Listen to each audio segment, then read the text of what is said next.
emotional, and deep. When you listen to this story, I want you to tell me something honest in the comments. Have you ever watched someone you love slowly walk away from you? Not with anger, not with a fight, but with silence. Have you ever felt someone slipping out of your hands while you were doing everything to hold on? If you've ever felt that kind of hurt, even once, I want to know. Because this story is mine. And maybe, in some quiet way, it might be yours too. And before I begin, let me ask you this. Where are you listening from? Your home? Your car? Your room? Tell me in the comments. I want to know who is listening and who understands a mother's heart. So let me start from a place I still dream about. A small kitchen, morning sunlight on the floor, and the sound of a young boy's laughter echoing against the cupboards. That little boy was my son, my only child, the one who used to run into my arms like I was the whole world, the one who used to say, "Ma, don't ever leave me." And I would laugh, pull him close and whisper back, "I'm not going anywhere." I kept my promise. He didn't. I raised him alone. His father left when he was too young to remember. It was just the two of us, me and my boy. Every night when he was little, he would curl up beside me and say, "Ma, promise you'll be here when I wake up."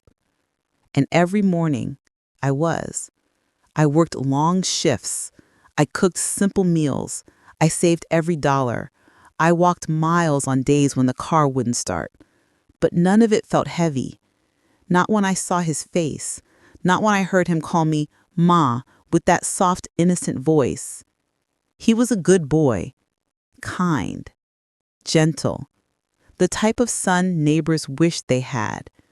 I remember the way he used to bring home little drawings from school. He would run in excited, waving a piece of paper covered in crayon scribbles. "Ma, I drew us. Look." And I would put it on the fridge like it was a priceless painting. Maybe to him, it was just a drawing. But to me, it was proof of a bond that felt unbreakable. As he grew older, things changed, but not in a painful way. He became taller, quieter, more thoughtful. He would still sit at the table with me during dinner, still help me with groceries, still ask me if I needed anything from the store. Even when he became a teenager and life got busier, he never forgot to kiss my cheek before leaving the house. I wasn't just his mother. I was his friend, his safe place, his home. When he graduated high school, I cried, not because I was sad, but because I was proud. He worked hard, got into a good college, and even though I missed him terribly when he moved out, I reminded myself this was life. Kids grow, they fly, they build something new. And as a mother, you learn to step back and watch. He still visited, though, every other weekend, sometimes with laundry, sometimes with stories about his classes or his friends. And every time he walked through the door, he would say the same 4 words: "Good to be home." I held on to those words like they were gold. Then during his junior year of college, he met someone, a girl named Emily. I remember the first time he told me about her. He came by after class, smiling more than usual, and said, "Ma, I met someone. She's amazing." I felt something warm inside me, a soft joy. I wanted him to be happy. I wanted him to love someone the way I loved him. He brought her over one evening. She was polite, pretty, with a soft voice and careful eyes. She complimented my cooking, thanked me for having her, and smiled at my son like he was her whole world. I liked her. Or I liked the version of her she showed me that day. But time reveals people, slowly, quietly. Their relationship grew fast, like things often do when you're young and full of hope. They spent holidays together, weekends together, birthdays together. And I didn't mind. I truly didn't. I wanted to create space for another person in his life. That's what love demands, isn't it? Letting someone else in. But as the weeks turned into months, I noticed small things, subtle shifts. The way she would answer my questions for him, the way she would look at him when he offered to help me carry groceries, the way she would tug on his sleeve when I hugged him goodbye, as if she wanted to pull him back, away from me. At first, I told myself I was overthinking. I didn't want to be the kind of mother who saw threats where there were none. I stayed quiet. I stayed supportive. I stayed in the background, reminding myself that love was big enough for all of us. But love is delicate, and sometimes love gets influenced.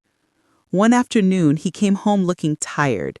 He sat at the table, rubbing his forehead. "Ma," he said softly, "Emily thinks I should spend less time here. She feels like I'm not focusing enough on us." I felt something inside me sink. Not break, not crack, just sink. But I smiled. I nodded. I said, "She's young. Relationships need time. I understand." And I did. I truly did. I wanted him to build his own life. I didn't want to be a burden.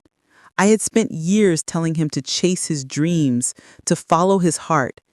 If his heart led him to her, who was I to stand in the way? But the visits grew fewer, the calls shorter, the texts delayed. Then one day he didn't come at all. He sent a short message instead. "Sorry, Ma, we're busy today. Maybe next week?" Next week became next month. Next month became silence. I would sit in the living room holding my phone like it was a lifeline, waiting for a message that sometimes never came. I tried calling. He would answer, but his voice sounded rushed, distant. "Hey, Ma, can we talk later?" "Sorry, Ma, we're heading out." "Ma, I'll call you tomorrow." Tomorrow rarely came. And Emily? Well, her attitude changed too. What began as politeness slowly turned into coldness. She stopped making eye contact when she visited. She stopped thanking me for dinner. She stopped including me in conversations.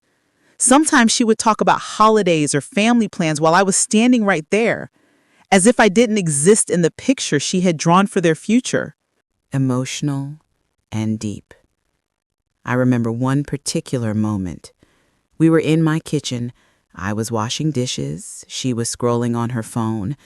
My son was tying his shoes near the door.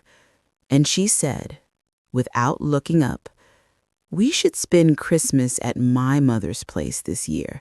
It makes more sense. Your mom can do her own thing." My hands paused in the water. My son hesitated for a moment. Then he said, "Yeah, maybe." That was the first time I truly felt invisible. But I still loved him. I still believed this was just a phase. I told myself young love is consuming. I told myself he would find balance. I told myself everything would settle in time. But time has its own story to tell. 1 year later, they got engaged. He came to tell me in person. I cried out of happiness, out of fear, out of something I couldn't quite name. I hugged him tight, hoping he couldn't feel the trembling in my hands. Emily stood beside him, smiling politely. She showed me the ring. I congratulated her. For a moment, everything felt normal again, like maybe, after all the distance, we could find our way back. But normal didn't last. Wedding planning began, and slowly, piece by piece, I felt myself being pushed out. Not directly, not loudly, just quietly, softly, in ways only a mother would notice. I wasn't included in choosing the venue. I wasn't asked about dates. I wasn't consulted on traditions. I wasn't invited to the bridal shower. When I offered to help, Emily would smile and say, "It's okay, we've got it." When I offered to pay for something, she would say, "My parents are handling that." When I suggested something small, something simple, she would tilt her head and say, "I don't think that fits our style." Our style. Their style. Not mine. But the moment that broke something inside me came later. The moment I still hear in my sleep. The moment that replayed in my mind the day I lost him to his new life. It was a warm afternoon. I had invited them over for lunch. I made his favorite dish, something he loved ever since he was a boy, something he used to ask for every birthday.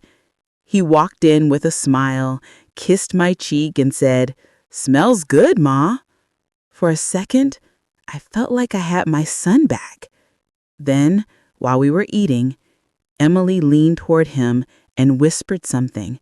He looked at me with a hesitant expression, the kind of look kids give when they're about to say something they know will hurt their mother. "Ma," he said gently, "we've been thinking.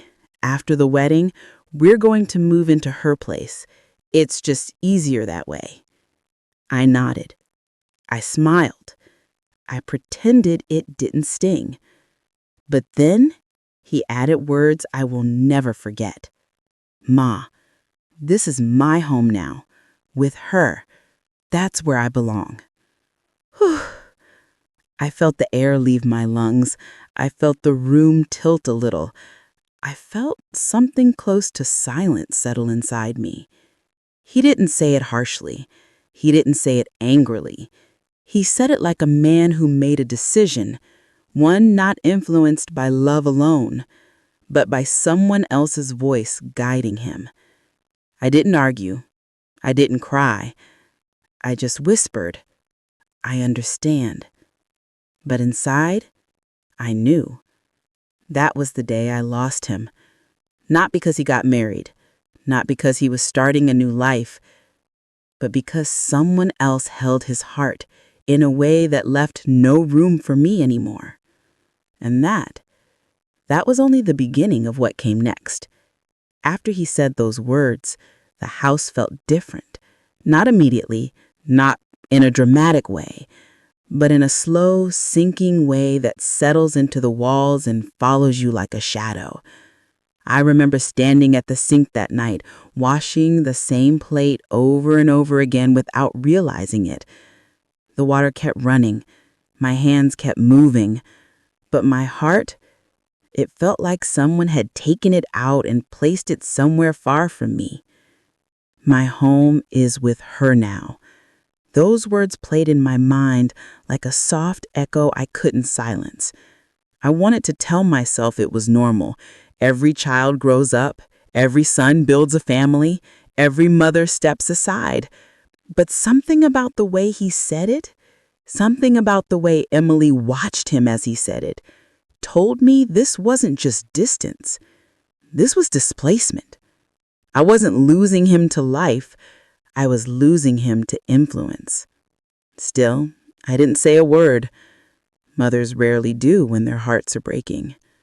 The tension grew slowly, like fog spreading across a quiet lake. It didn't come all at once. It came in moments, small, simple moments that most people wouldn't think twice about. But a mother notices everything. A week after that lunch, my son called. His voice sounded tired, unsure. "Ma," he said softly, "would it be okay if we didn't come next Sunday? We have some wedding stuff to work on." I smiled through the phone. "Of course, you kids, take your time." But my heart whispered something else. She doesn't want him here. The visits that had already become rare now became almost non-existent. Sometimes they would stop by after being in the area, but even then, Emily never looked comfortable. She would sit on the couch, gripping her phone, her eyes darting toward the door as if she couldn't wait to leave. My son noticed, of course. He always glanced at her before speaking to me, as if searching for permission. That's when I knew something was changing inside him. Not because he wanted it to change. No mother raises a child hoping to be forgotten. but because someone else shaped his choices. One evening, about a month before the wedding, I baked his favorite cookies and texted him, "Come by if you can, I made something special." He replied hours later, "Thanks, Ma, but Emily says we shouldn't eat too many sweets before the wedding photos." Sweets, photos, excuses. He didn't even ask to take some home. He didn't even ask how I was feeling. He just didn't come. Emily didn't tell him. I was the one who would take in the shift. I was the one who would come in and say, "No, it's okay. Go home. My kids always eat whatever I make." Yes, my son had money, but I had him, his time, his love. All of that began to change. I sat at the table that night with a full plate of cookies and an empty chair across from me.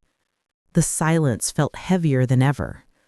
I thought about how many times I had stayed awake at night just to comfort him when he was little, how many times I had worked extra shifts to make sure he had new shoes when school started, how many times I had held him when he cried, telling him that he would never be alone.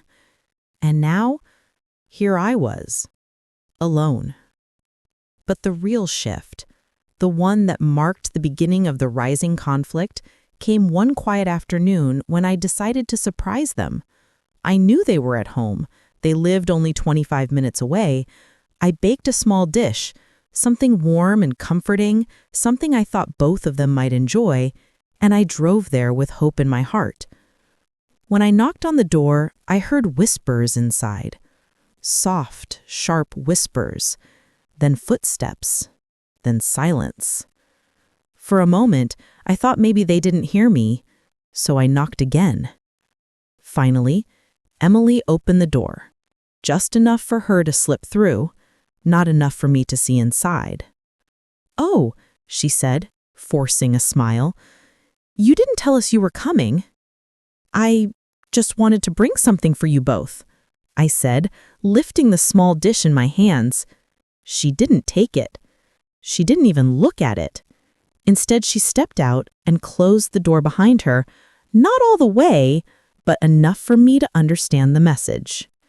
She said, "We're kind of busy, planning stuff. You know how it is." I nodded. "Is he home?" "He's resting," she replied quickly. "He's tired."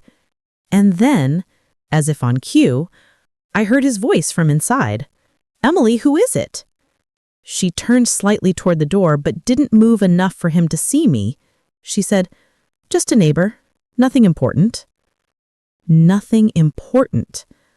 I felt something inside me twist, not in anger, not even in hurt at first, just in disbelief. I couldn't move for a moment. My hands tightened around the dish, and I wondered if I had heard wrong, but no, she said it clear enough for my heart to understand. Nothing important. She turned back to me, her smile thin. "We should keep the doorway clear. Anyway, thanks for stopping by. Maybe next time just text first. We have a schedule we're trying to manage." I nodded. I stepped back, and I walked away without saying another word. But when I got in the car, I felt my chest tighten with a kind of sadness I had never felt before.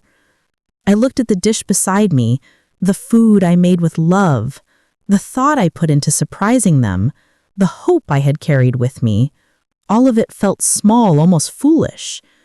I drove home slowly, wiping tears before they fell too far. That night, I didn't eat anything. I didn't sleep much either. I lay in bed replaying her voice again and again. Nothing important. The next day, my son called. "Ma, did you stop by yesterday?" I hesitated. "Yes," I said quietly. "Oh," he replied. "Emily said you just dropped something off. Did you—" "She told you that?" I asked gently. "Yeah, she said you didn't want to stay." I closed my eyes. There it was, the influence, the rewriting of truth before it even reached him. "Is everything okay, Ma?" he asked, his voice soft. "Yes," I whispered. "Everything is fine." I didn't tell him what she said. I didn't tell him she didn't let me see me. I didn't tell him she lied. I didn't want to be the one who created tension. I didn't want him to argue with her. I didn't want to risk him choosing sides because deep down I was afraid of which side he would choose. But life has a way of showing you the truth, even when you try to hide from it. The wedding grew closer. The invitations were sent out. Mine arrived late, almost as if it were an afterthought. While other guests spoke about receiving theirs weeks earlier, mine showed up just 3 days before the RSVP deadline. I told myself it didn't matter. I told myself the important thing was that my son was starting a new chapter, but a small voice inside whispered, "This is not how a mother is treated." The rehearsal dinner was even more painful. I arrived on time, wearing a simple dress, my hands trembling as I held the small gift I had brought for them. When I walked inside, I saw Emily's parents, her relatives, her friends, everyone laughing, talking, welcoming each other warmly. When people saw me, they smiled politely, nodded, then went back to their conversations. No one asked me to join their table. No one introduced me. No one pulled a chair for me. I stood there for a moment, unsure where to go. Then I saw my son across the room, talking to Emily's father. I smiled and lifted my hand slightly, hoping to catch his eye. He didn't see me. Or maybe he saw me and didn't come over. I'll never know. When I finally found a seat in the corner, far from the crowd, Emily approached. Her smile was tight. "Oh," she said, "I didn't think you'd really come tonight." "I wanted to," I replied softly. "Well, just make sure you don't overwhelm him. He has a lot going on." Overwhelm him? I used to be his whole world. Now my presence was overwhelming. I nodded, not trusting my voice. I stayed quiet for most of the evening, watching my son laugh with her family, watching him hold her hand, watching him live in a world I felt shut out from. When the rehearsal ended, he finally approached me. "Ma, I didn't see you earlier. You should have come over." "I didn't want to interrupt anything," I said gently. "You never interrupt," he replied, smiling. But the words felt like they belonged to an older version of him. The boy who used to run into my arms, not the man I saw tonight. After the rehearsal came the wedding day. It was beautiful, truly. The decorations were soft and elegant. The ceremony was heartfelt. My son looked happy. Emily looked radiant. I watched them exchange vows, and I forced myself to smile, even though my heart ached with a quiet, lonely pain. When they walked back down the aisle, hand in hand, I clapped with everyone else. I didn't cry. Not then. I wanted him to remember me smiling. But the turning point I had been avoiding, the moment that would define everything that followed, came during the reception.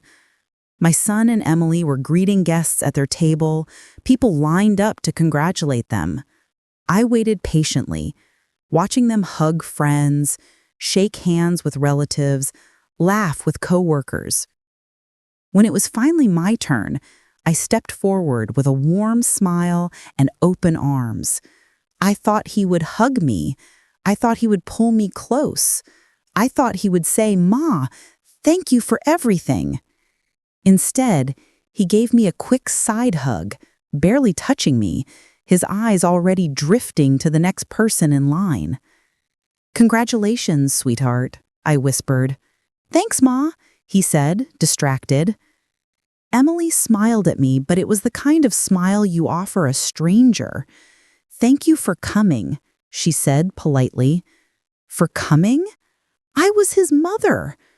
But the real moment, the breaking moment, happened when they made their final announcement at the end of the reception. The DJ asked everyone to quiet down. The lights dimmed. My son took the microphone, holding Emily's hand. "We just wanted to share some wonderful news," he said. "After the wedding, we'll be moving in with Emily's parents for a while. They have plenty of space, and it just makes sense for us." The crowd clapped. I froze. No one looked at me. No one wondered how I felt.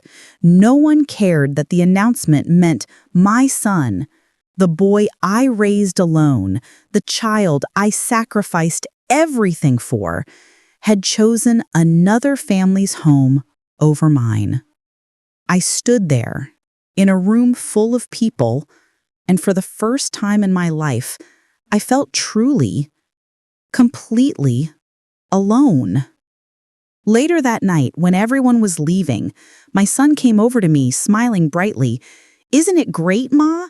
Their house is huge. We'll save so much money." I nodded.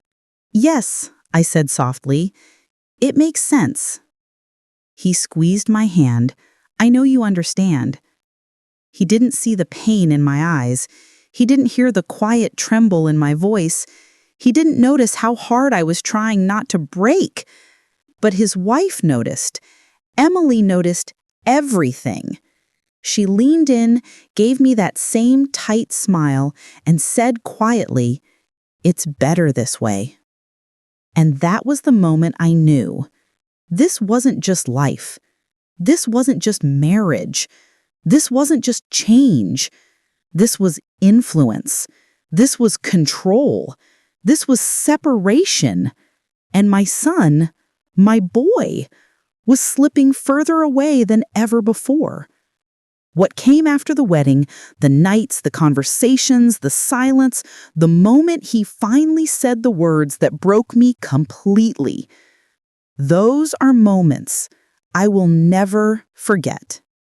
After the wedding, the silence at home felt heavier than ever. I walked into my empty kitchen, set down the few dishes I had made, and just stared at the counter. The quiet wasn't peaceful. It wasn't restful. It was final. I couldn't reach him anymore, not like I used to, not like he used to need me. I sat there for what felt like hours, thinking about the little boy who used to run into my arms and call me Ma without hesitation, the boy who trusted me with his entire heart. And I realized that child was gone, replaced by a man shaped by someone else's influence, someone else's voice. At first, it hurt too much to breathe. Every corner of the house reminded me of him. His drawings on the fridge, the empty shoes by the door, the small coffee mug he always left on the counter. I thought about calling him, texting him, even visiting him at Emily's parents' house. But every time I imagined the conversation, my hands would tremble. I knew the truth. I couldn't force love. I couldn't demand attention, and I couldn't compete with a life he had chosen for himself. So I did what mothers sometimes do when the heart is too heavy. I accepted. Slowly. One quiet morning, I stood by the window, watching the sun light up the backyard. The wind carried a soft warmth, the way it always had. I thought about all the years I had given him, every sleepless night, every sacrifice, every whispered word of comfort. I had given him the best I could. That was enough. Maybe he didn't see it yet. Maybe he never would. But I could honor myself by letting go of the anger, the hurt, and the endless what-ifs. I started to focus on myself. I cleaned the house, not to impress anyone, but because it gave me a sense of peace. I spent mornings baking, afternoons walking through the small park near my home, evenings curled up with a book or music that touched my soul. The loneliness was still there. It never fully went away, but it became quieter, like a distant hum rather than a piercing scream. I learned that peace doesn't mean forgetting, and love doesn't always require closeness. Sometimes it means releasing someone without resentment. The calls from him became sparse at first, short and hurried, as if they were trying to fit into someone else's schedule. "Ma, we're going to dinner with Emily's parents this night. I'll call you later." That later never came. But I answered every time he reached out, even if the conversation was brief. I didn't scold him, didn't cry on the phone, didn't beg for attention. I simply listened, smiled through the words, and said, "I understand." It hurt more than I could describe, but each time I spoke those words, I felt a small spark of dignity returning. Weeks turned into months. I celebrated his birthday alone in the house, baking a small cake just for him, leaving a note on the counter. "Happy birthday, my love. Ma." I never sent it. I never wanted to intrude. Instead, I took a photo of the cake and texted him later. "Made your favorite. Thought of you." The reply came hours later, short and distant. "Thanks, Ma." And that was enough. It was small, but it was acknowledgement. A tiny thread connecting us. One afternoon, I was walking through the park when I saw a mother with her young child. The boy ran up to her, hugged her legs, and whispered something softly into her ear. My heart ached. I remembered that boy. My boy. How fragile and trusting he had been. And in that ache, I found clarity. I realized that life moves forward. Children grow, relationships evolve, and sometimes even the deepest bonds shift in ways we cannot control. My love for him did not vanish because he chose a life different from mine. My heart had room for both grief and acceptance. Slowly, I began to reconnect with friends I had neglected over the years. I joined a small local group for adults who loved reading and storytelling. I started volunteering at the community center, helping children with their homework. I found joy in laughter, small accomplishments, and quiet conversations. Every smile, every kind word, every moment of human connection reminded me that life still held beauty, even if my son was distant. Then one evening, the phone rang. I glanced at the screen, almost hoping it wasn't him. But it was. My heart leapt. "Ma?" His voice was softer than I remembered, tinged with something unfamiliar. Hesitation, maybe? Regret? Maybe longing? "Yes, sweetheart," I said, keeping my tone calm. I just wanted to say hi. Can we talk for a bit?" I hesitated for only a second before saying, "Of course." And we spoke. Not about Emily, not about the wedding, not about the distance. We spoke about small things, like how he was adjusting to his new home, his work, his hobbies. We laughed lightly, and for a moment, I felt that familiar warmth I had missed for so long. After that call, he started reaching out more often. Not every day, not even every week, but more than before. He would text, "Good morning, Ma," or "Saw something that reminded of you." Sometimes he would send pictures of his new apartment, and I would reply with encouragement and love. It was tentative, slow, and careful, but it was real. I realized then that healing does not come from forcing change, but from allowing space. By accepting his choices, by giving him freedom, I had created a safe space for him to return, on his terms. And slowly, he began to return. Months later, he came over unexpectedly. Emily was at work. When I opened the door, he stood there with a small bouquet of flowers. Simple, unpretentious. "Ma," he said, his voice soft, almost unsure. "I wanted to see you. Just spend some time together." I smiled, trying not to let the tears fall. "I'm glad you came." We spent the afternoon together. I cooked a simple meal, and we talked.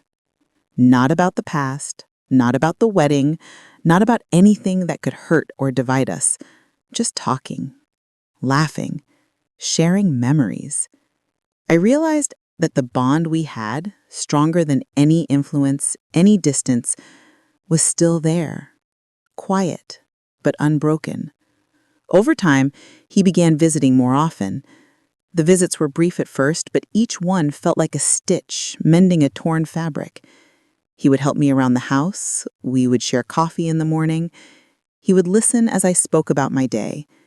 And sometimes late at night, he would linger just long enough to say, "I missed this, Ma." Emily adjusted too, slowly, cautiously. She realized that my love for my son was not a threat but a foundation. Our interactions became polite, sometimes warm. She never replaced the bond we shared, and I never tried to take her place. We simply existed in parallel. Two important women in his life, each with her own role, each deserving respect. The healing was not sudden. It was not dramatic. There were moments of doubt, moments of quiet tears, moments when I wondered if I had done enough to keep him close. But I also learned that healing requires patience, understanding, and above all, letting go of the need to control outcomes. I started keeping a journal. Writing became my therapy. I wrote about my son, about the little boy I raised, about the man he was becoming. I wrote about my pain, my acceptance, and my love. I never sent these journals to him. They were for me, a record of my heart, a way to release the grief, and a way to celebrate the love that never faded. Years passed. The visits became more regular. He called without prompting. He shared achievements, disappointments, hopes, and fears. He sought my advice sometimes. And one day, without warning, he hugged me and whispered, "I should have been here more, Ma. I'm sorry." I didn't need apologies. I didn't need explanations. I simply held him, feeling the warmth of his embrace, knowing that the bond we shared had survived distance, influence, and time. My heart was full, not because everything had been perfect, but because love had endured. I realized then that motherhood is not about proximity. It is about presence of heart. Even when the world shifts, even when children grow, even when influence and circumstance push them away, the bond remains if it is nurtured with patience, understanding, and unwavering love. Now, when I see my son, I no longer cling to the past. I no longer demand attention. I celebrate the moments we share. And in those moments, I feel peace. A soft, gentle peace that tells me, I have done enough. I have loved enough. And he, in his own time, has returned enough to remind me that love always finds a way. I have learned to let go and to grow, to accept distance and to cherish closeness, to grieve quietly and to celebrate softly. And in that balance, I found healing, not just for my son, but for myself. So, to anyone listening who has felt the sting of distance, the ache of influence, or the quiet separation from someone you love, I want you to know this. It's okay to step back. It's okay to grieve. It's okay to feel hurt. But don't close your heart. Because love, true love, has a way of returning. Not always immediately, not always fully, but when it does, it brings with it a peace that nothing else can. And when my son finally walked through my door on his own terms, with a smile and a voice full of warmth, I realized that I had survived. I had endured. I had grown. And our bond, though tested, was stronger than ever. I still remember the day he said, "Ma, this is my home now," and I felt the ache of distance. But now I remember it as the day I learned to let go, to grow, and to embrace healing. And that lesson, that quiet, painful, beautiful lesson, will stay with me forever. Even if life pulls those we love away, even if circumstances interfere, love has a way of returning to those who wait patiently, who love deeply, and who heal quietly in the spaces left behind.